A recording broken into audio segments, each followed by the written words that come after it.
What is great, good, and real? I hope you all are feeling blessed. I am super hyped, engaged, and conscious, which is what I wanted to discuss today. The power of consciousness. I've been posting a lot of content recently as part of my journey, as part of my commitment to self, as part of my conscious effort to provide and contribute to humanity. At least that's what I think I'm doing, and what I believe I've been called to do, right? And it's a powerful thing that I wanted to share, particularly because I don't know that I've ever just flat outright come out and discussed who I am and what I think I'm doing, but certainly grateful to everyone who decides to tune in and follow. Anyhow,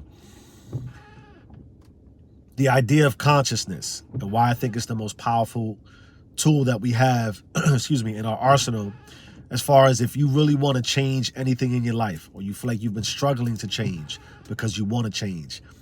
If you feel like there's a path for you that you can't seem to stay on, if you feel like the cliche portion of I can get the most out of my life, and that's really what I want to be about, getting the most out of my life, you possibly getting the most out of your life.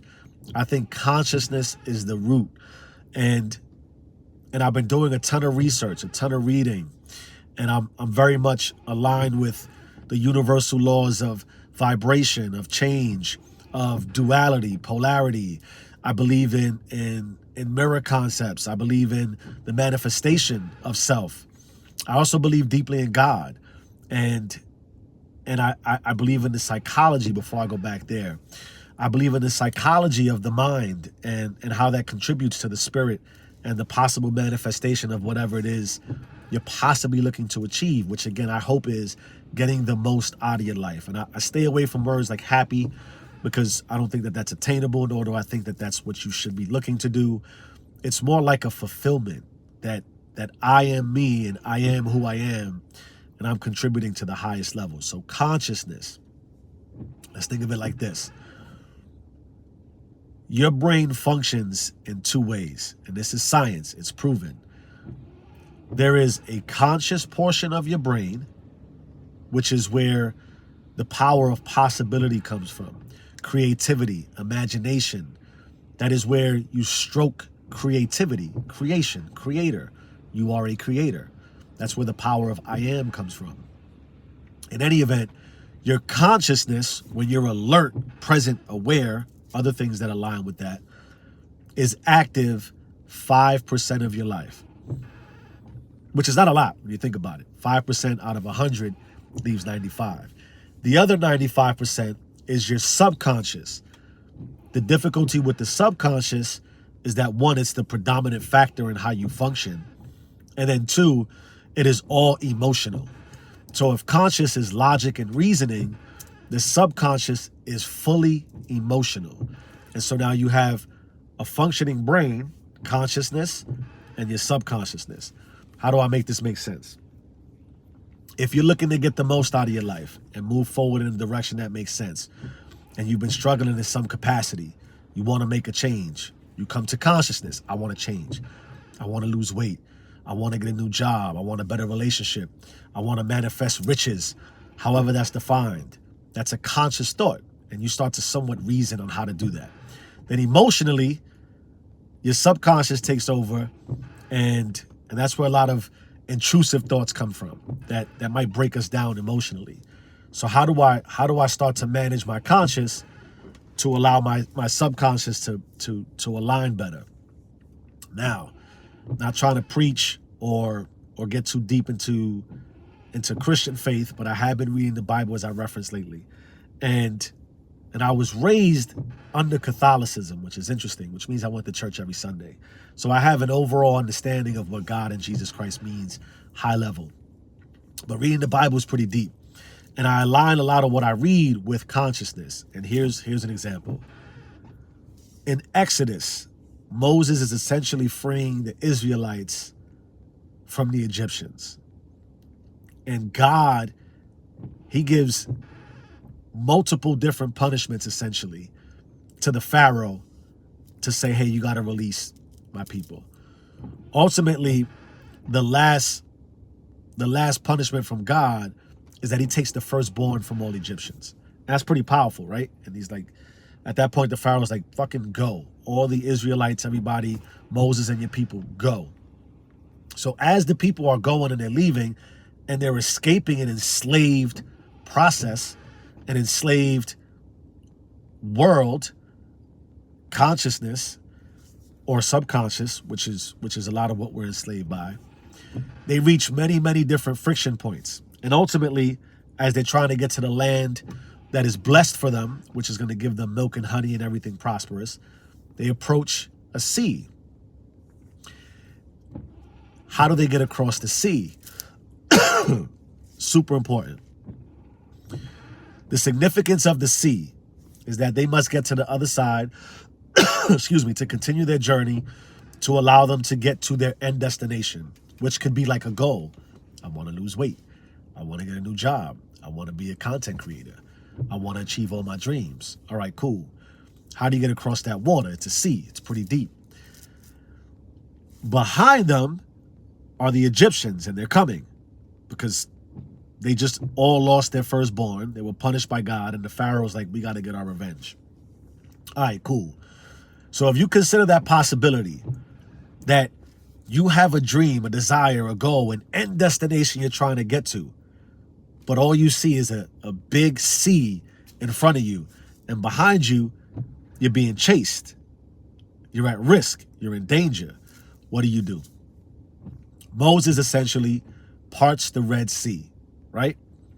And he parts the Red Sea to create land to walk on so that they can get across and reach their goal, which is, again, the prosperous land with milk and honey, which is where they belong. Here's why I think the logic applies. When the sea is parted, to the left and to the right are big walls. Conscious, subconscious.